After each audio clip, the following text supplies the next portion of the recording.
And we are thrilled here at Breakthrough News to be joined by Vijay Prashad, who's the executive director at the Tricontinental Institute for Social Research. Vijay, thank you so much for being with us. My pleasure. Thanks. Well, I first just wanted to get your take on this reopening phenomenon in America. Obviously, many different states, many different cities opening up all around the country, despite what still appears to be serious health risks. I mean, I think a lot of people are looking at this like, what is going on? Maybe just without editorializing too much, your take on this push to reopen the U.S. economy that's happening right now. See, firstly, I think this is a very complicated situation. In different countries, I think the calculations are quite different. In parts of the Congo, because of the lockdown, children are not being immunized. And, you're going to see outbreaks of measles, which will kill these children. So, let's understand that the lockdown is, of course, an important thing. It's a crucial thing for people to protect themselves from COVID 19, but we shouldn't blind ourselves to the reality that given the kind of system capitalism is, if you're not earning money, you're going to starve. And, before the pandemic, about 11% of US citizens or people who lived in the United States, 11% of people used food banks. And through the first several weeks of the pandemic, it looks like 41% of people who live in the United States are using food banks or some sort of food supplemental assistance. I think this is a very dangerous situation, difficult situation. There's no question that under the conditions of capitalism, the imperative to open is going to be very strong against, these other concerns, the health concerns. It seems to me, and I really appreciate that point. I mean, and even just reinforcing that prior to COVID-19, somewhere around 44 million Americans, experiencing hunger each year. So I mean, we're talking about huge numbers with these increases. You're talking maybe even nine figures, and you know, taking it as you laid it out there with the realities of the capitalist system, so much of that being laid bare. I mean, it seems that as abstract as some of these questions have seemed historically, or at least how it's presented in the United States, at least around like questioning capitalism, that if we're seriously talking about moving forward, even just beyond the issue of reopening, I think we have to just recognize just moving forward, the conversation has to center, it seems to me at least, and I'm curious your thoughts about this, on whether we're just going to keep going with the status quo and this reopening and whatever happens, or whether we're going to seriously consider, given all these contradictions and problems, whether or not this is maybe a time or a platform for greater transformation. You see, before COVID 19 in Chile, the slogan was, we don't want to go back to normal because normal was the problem. And I think in this particular pandemic situation and seeing how broken so many of these societies are, I think a call to return to normal is totally misplaced. What does this mean to go back to normal? You have governments, elected democratic governments, who've spent their time in office hollowing out the social side of the state. A state has institutions that are meant to, at least in a democratic state, operate on behalf of the people, but institutions that are supposed to struggle against illiteracy, educational institutions that are supposed to struggle against hunger, where you create an ability for people to get access to food, institutions that are supposed to help you remain healthy, public health institutions. All of these have been gutted, I mean, destroyed really, in the course of the past several decades. These are democratic governments with a mandate from the people who have basically destroyed institutions that are meant to allow people to live in a civilized way. So to return to that strikes me as utterly misplaced. We have to have a challenge and say, no, we don't want to return to governments with a democratic mandate that work against the people. We need to have a very different normal. We need to make a normal where governments are using taxed income, tax the rich effectively, use that money to produce institutions that produce literacy, that produce health, and that produce a population that's not hungry. I mean, it's a scandal. It's a shame that in these very rich societies, millions of people in normal circumstances are not able to eat. That's a shame. And, I just want to say something, Eugene, that often we talk in bloodless language, when we think about these things. We try to say, well, these are the numbers. I'm not concerned about the numbers. I think the population of the advanced industrial countries with democratic governments elected in their name should feel shame at the way these governments have not been able to handle the pandemic, and they should feel shame in the way that the populations have been thrown under the bus. No wonder people are saying end the lockdown. They're starving. They have a hard time making a living. They're maxing out their credit cards. It's an indictment of the system.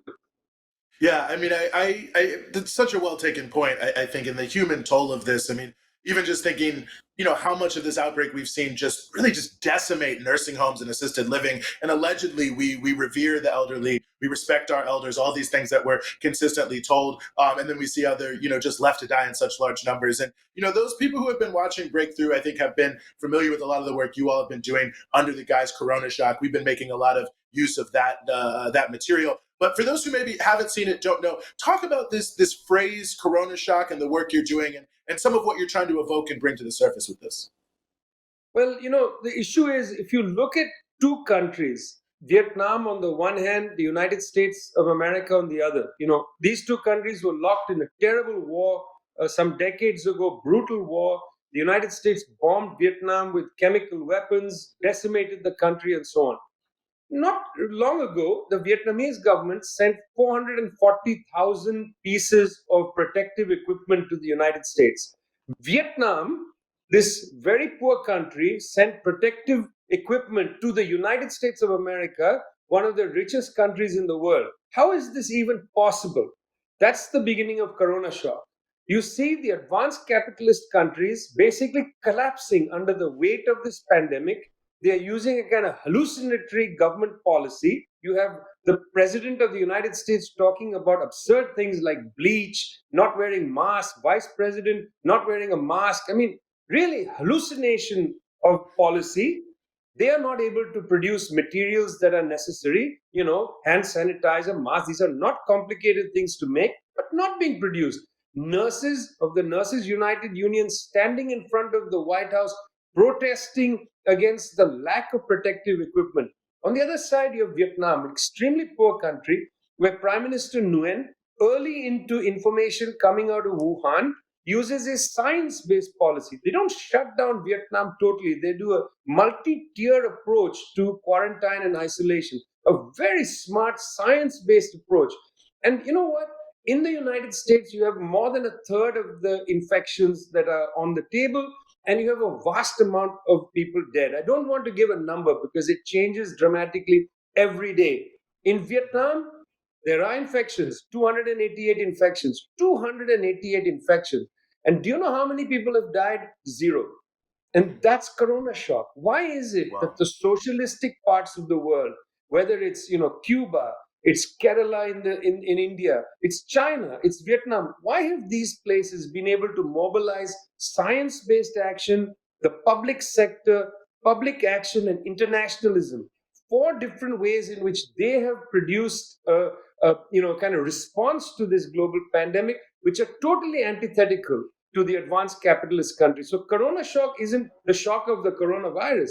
It's that this pandemic has demonstrated that there are, in fact, different parts of the world that have been hit differently. And it has to do not with their culture and things like that. It has to do with the orientation towards ordinary people and towards science. Well, I think that's a really important question. And just final question to follow up on that is how do you see, and this certainly seems to be developing alongside the reopening conversation here in the United States, is the other dominant narrative, the ideological offensive against China. I mean, really, not only just demonizing them in the most general sense that we've seen for years, but blaming them essentially, putting both major parties, putting it at the center of their election campaigns. I mean, it seems like almost a bizarro world type of situation we have here, where China has mounted this heroic effort. The United States has been totally shambolic, and yet and still so much of the mainstream media and so much of the political conversation here is starting to revolve around this almost totally cemented narrative that China is to blame, it's China's fault, and they are the true culprit at the end of the day, regardless of what else is out there.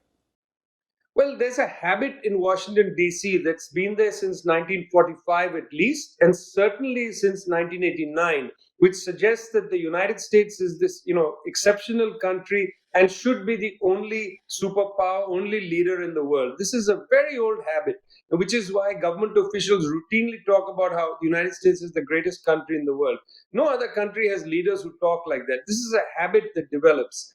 The rise of China has certainly put some nervousness in Washington, D.C. It is an actual economic threat to U.S. power around the world. And the United States has tried to reverse Chinese, emergence of China onto the global stage for the past decade. There was the trade war, there was the attempt to hem in China militarily, various ways to put China back into its borders, the attack on the Belt and Road Initiative of the Beijing government, and so on. This is just an opportunity, but this opportunity goes in two directions. On the one side, the United States government is trying to use this attack on China to take the spotlight off from its own incompetence. The second thing is it's attacking China in order to try to reshape the global commodity chain, to remove factories from China, move them perhaps to India, other parts of Southeast Asia, and so on. So there's actually a project that has been going for some time. Didn't start with COVID-19. What they are saying and doing regarding COVID-19 is striking, because these reporters are essentially become stenographers of the State Department. If you look at the evidence, the things that Pompeo, Trump, and so on are saying about China are simply not true.